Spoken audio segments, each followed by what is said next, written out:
कितने दिन से महिलाओं को परेशान करता है? तेरे घर में माँ बहन नहीं है क्या? नहीं मानता तो फिर ले इंस्पेक्टर। दोस्तों, क्या हुआ जब एक आईपीएस मैडम विधवा महिला का भेष बनाकर थाने में पहुंची, लेकिन उसे विधवा समझकर एक दरोगा उसके साथ बदतमीजी करने लगता है। लेकिन दोस्तों, दरोगा को यह पता नहीं था कि जिसके साथ वो ये कर रहा है वो एक आईपीएस ऑफिसर है। लेकिन दोस्तों, उसके बाद आईपीएस मैडम उस दरोगा के साथ जो करती है उसे सुनकर आप भी हैरान रह जाओगे। दोस्तों, रात के करीब 10 बजे थे। कृष्णपुर के एक आलीशान सरकारी बंगले में आईपीएस अवनी सिंह अपनी ऑफिस फाइलों के बीच बैठी थीं। कमरे में हल्की रोशनी थी, खामोशी घनी थी और टेबल पर पड़ी एक मोटी फाइल उनकी नजरें बार बार अपनी ओर खींच रही थीं। उस फाइल पर मोटे अक्षरों में लिखा था, गोपनीय महिला हिरासत केंद्र अनियमितता रिपोर्ट। अवनी ने धीमी सांस ली और फाइल खोली। पहला ही पन्ना उनकी रूह को झकझोर गया। दरोगा महेश चौधरी द्वारा महिला कैदियों के साथ यौन शोषण, शारीरिक हिंसा और मानसिक उत्पीड़न। नीचे एक अज्ञात स्रोत द्वारा भेजी गई 2 तस्वीरें और एक ऑडियो क्लिप की ट्रांसक्रिप्ट थी। अवनी का मन अंदर तक हिल गया। यह सिर्फ ड्यूटी नहीं थी, ये इंसानियत का मामला था। सरकारी चैनलों से जांच करवाने में वक्त लगेगा, अवनी ने खुद से कहा, पर इन औरतों की चीखें तब तक इंतजार नहीं कर सकती। कुछ ही घंटों में निर्णय ले लिया गया। अवनी ने एक योजना तैयार की। वो खुद जेल में जाएगी, लेकिन अपनी असली रूप में नहीं। वो कामिनी बनेगी, एक 35 वर्षीय विधवा महिला जिस पर पति की हत्या का झूठा आरोप है। नकली एफआईआर, नकली कोर्ट रिमांड, सब तैयार किया गया। बहुत कम अधिकारियों को इसकी जानकारी थी। 3 दिन बाद जेल के बड़े लोहे के गेट से एक पुलिस जीप अंदर दाखिल हुई। जीप से एक कमजोर सी दिखने वाली महिला उतरी। उसकी आंखों में डर था, चाल में डर था, लाचारी, फटे कपड़े, सिर पर पल्लू और कलाई से झूलती टूटी चूड़ियां। वो थी आईपीएस अवनी, जो अब कामिनी बन चुकी थी। जेल की पहली रात असहनीय थी। सीलन भरी कोठरी, सड़ी हुई दाल और गालियां देती महिला प्रहरी। अवनी ने हर क्षण को महसूस किया, क्योंकि यहीं से मिशन की शुरुआत होनी थी। दूसरे दिन एक औरत ने धीरे से पास आकर कहा, बहन, नहीं आई हो? ज्यादा बोलना मत, दरोगा की नजर पड़ गई तो समझो खत्म हो गई। वो महिला थी समीना, जो पिछले 4 सालों से बिना सुनवाई जेल में थी। क्यों? अवनी ने मासूमियत से पूछा। समीना की आंखें छलक उठी।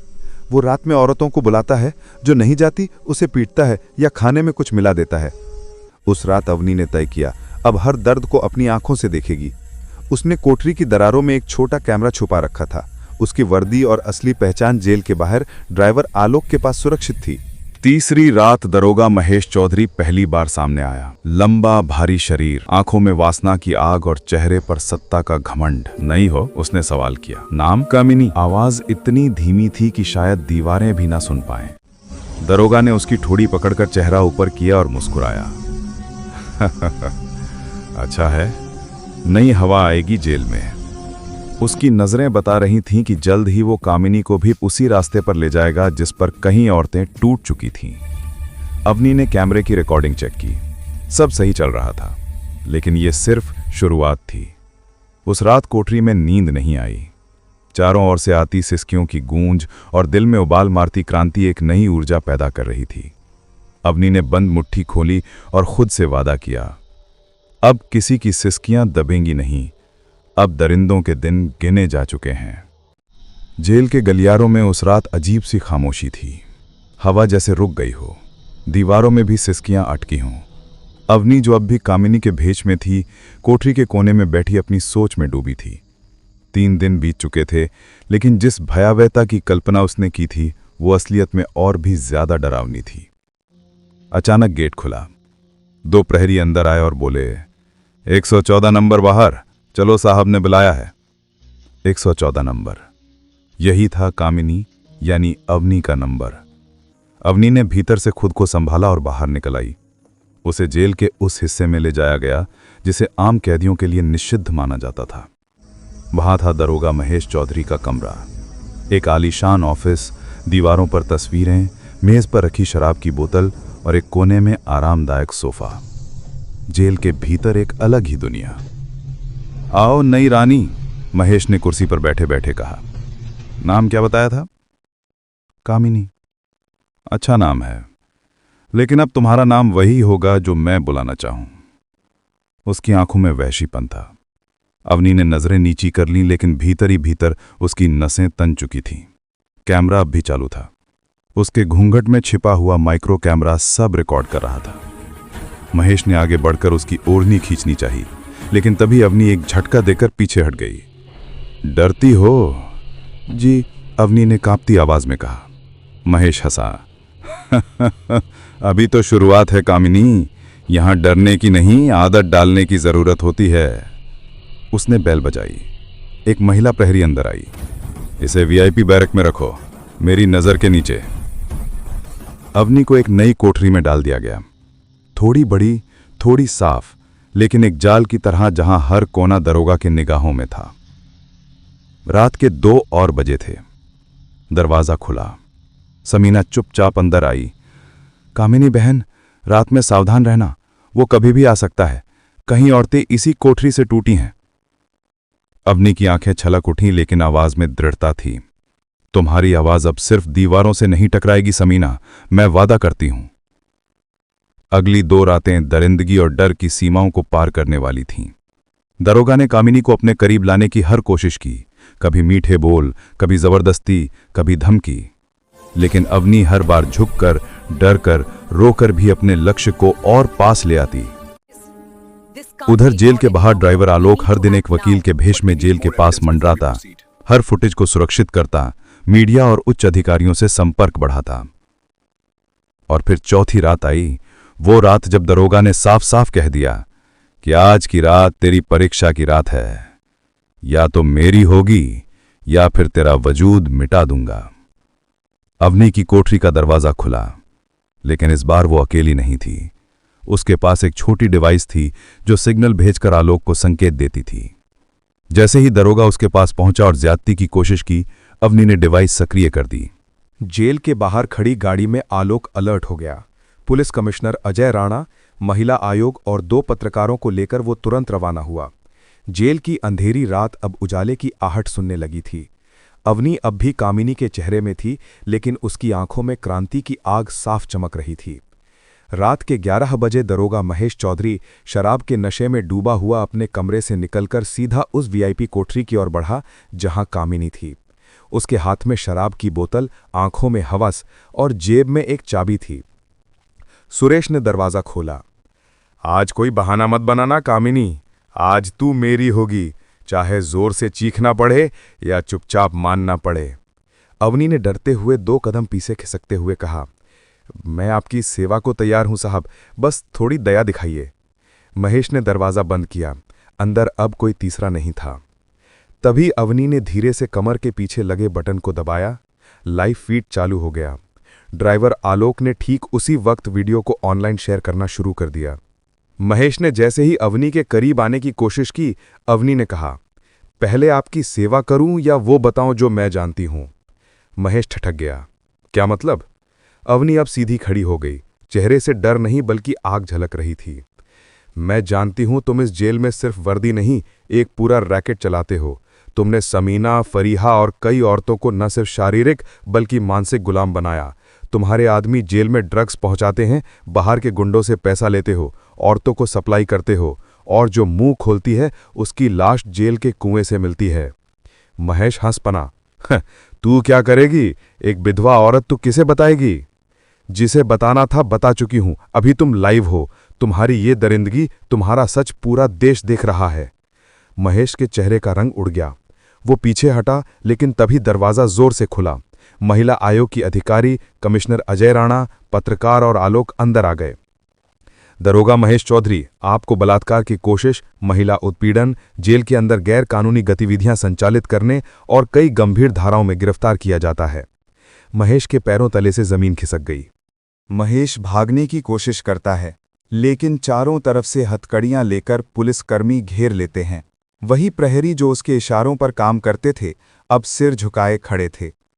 अवनी, जो अब आईपीएस अवनी सिंह के रूप में सामने थी, ने एक अंतिम नज़र उस कोठरी पर डाली। ये सिर्फ एक दरोगा की गिरफ्तारी नहीं है, ये उस व्यवस्था की हार है जिसने बरसों से औरतों की चीखों को दबाकर रखा। अब हर कोठरी में सच गूंजेगा, डर नहीं। जेल में अफरा तफरी मच चुकी थी। सीबीआई रिकॉर्ड्स, गुमशुदा महिलाओं की फाइलें सब बाहर आने लगे। सुरेश की गिरफ्तारी के साथ ही जेल के भीतर मौजूद एक संगठित अपराध का पर्दाफाश हो चुका था। पर एक चीज ने अवनी को चौंका दिया। एक सीक्रेट डायरी जो महेश के कमरे में छुपाकर रखी गई थी। डायरी में दर्ज था, मास्टर के निर्देश पर समीना को शिफ्ट किया गया। कामिनी नाम की नई औरत वीआईपी कोठरी में है। मास्टर ने कहा है उसे भी तोड़ना है, जैसे बाकी औरतों को तोड़ा। मास्टर? कौन था ये मास्टर? अवनी की आंखें सख्त हो गईं। अगले ही दिन वो महिला आयोग और विशेष अपराध शाखा के साथ मिलकर एक गुप्त बैठक करती है। वहां उसे पता चलता है कि मास्टर कोई और नहीं, बल्कि शहर का एक सम्मानित नेता, विधानसभा में 3 बार का एमएलए विक्रम तिवारी है। विक्रम पर पहले भी कई आरोप लगे थे, लेकिन सबूतों के अभाव में वो हर बार बच निकलता था। महेश भी उसी का आदमी था और जेल में वो रैकेट उसी के इशारे पर चलाता था। अवनी के पास अब पर्याप्त सबूत थे, लेकिन मामला संवेदनशील था। एक चुने हुए जनप्रतिनिधि को सीधे नहीं पकड़ा जा सकता था। इसी दौरान अवनी को एक कॉल आता है। कॉल करने वाली महिला की आवाज कांप रही थी। मैम, मेरा नाम फरीहा है। मैं उसी रैकेट की पीड़िता हूं। मैं जानती हूं मास्टर का ठिकाना, लेकिन मेरी जान खतरे में है। अवनी उस कॉल को गंभीरता से लेती है और अगले ही दिन भेष बदलकर बिना सरकारी गाड़ियों के उस महिला से मिलने निकलती है। फरीहा उसे एक पुराने फार्म हाउस पर लेकर जाती है, जहां विक्रम तिवारी अक्सर अपनी विशेष पार्टियों का आयोजन करता था। वहीं दूसरी ओर विक्रम तिवारी को भनक लग चुकी थी कि अवनी उसके पीछे है। उसने अपने गुंडों को आदेश दे दिया था, इसे जिंदा मत छोड़ना, आईपीएस है, परतें उधेड़ देगी। फार्म हाउस पर किए गए दौरे और फरीहा की गवाही ने अवनी को वो धागा थमा दिया जिससे पूरे रैकेट की जड़ें खोली जा सकती थीं। एक शाम जब अवनी अपनी टीम के साथ ऑपरेशन की रूपरेखा तैयार कर रही थी, तभी एक एक्सप्रेस डिलीवरी वाला एक पार्सल लेकर आता है। उस डिब्बे में एक जली हुई साड़ी और साथ में एक धमकी भरा पत्र था। जो आग तूने हमारे अड्डे में लगाई है, वही आग तुझे और तेरे मिशन को राख कर देगी। अवनी ने पत्र को पढ़ा, लेकिन उसका चेहरा न डरा न कांपा। उसकी आंखों में अब युद्ध का दहकता हुआ संकल्प था। अगले ही दिन एक गुप्त सूचना मिलती है कि विक्रम तिवारी ने एक विशेष पार्टी का आयोजन किया है, जिसमें विदेशी मेहमानों को प्रदर्शन दिखाने के लिए 5 लड़कियों को जेल से फार्म हाउस ले जाया जा रहा है। अवनी समझ चुकी थी, यही मौका है। रात 9:02 पर ऑपरेशन काली रात शुरू होता है। अवनी पूरी टीम के साथ फार्म हाउस की तरफ रवाना होती है, लेकिन रास्ते में एक ट्रक आकर उनकी गाड़ी से टकरा जाता है। ड्राइवर आलोक की मौके पर ही मौत हो जाती है। अवनी बुरी तरह घायल हो जाती है, लेकिन होश में रहती है। ये एक सोची समझी साजिश थी। ट्रक ड्राइवर बाद में पकड़ा जाता है और पूछताछ में बताता है कि उसे ऊपर से आदेश था, आईपीएस मैडम को रोकना है, कैसे भी हो। अवनी को तुरंत अस्पताल ले जाया जाता है, लेकिन ऑपरेशन अब अधूरा नहीं छोड़ा जा सकता था। होश में आते ही वो दर्द से कराहते हुए कहती है, मेरे साथियों को कॉल करो, ऑपरेशन जारी रहेगा, मैं खुद चलूंगी, चाहे स्ट्रेचर पर क्यों ना जाना पड़े।